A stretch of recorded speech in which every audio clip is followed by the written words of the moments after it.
Hi, this is Teacher Fikri, and today I'm going to teach you all parents on how to perform wheelbarrow with your children with grading full to partial physical prompt. As you may or may not know, prompting means to guide or to assist. So, how can you assist your kids to do the wheelbarrow? I would suggest that if this is a first time for them, I would use this chair for them to support their legs. So start with kneeling.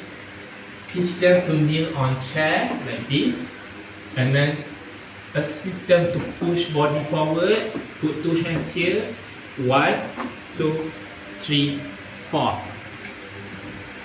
And then repeat the step. So for full physical prompt, you need to assist from kneeling to push body down, and then push hand 1, 2, 3, 4.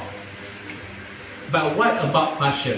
So when your kids know how to plan their body to move forward, you need to assist them to stabilize their legs on the chair to prevent them from flop or fall onto the floor. And it is wiser to put paddings for safety purposes.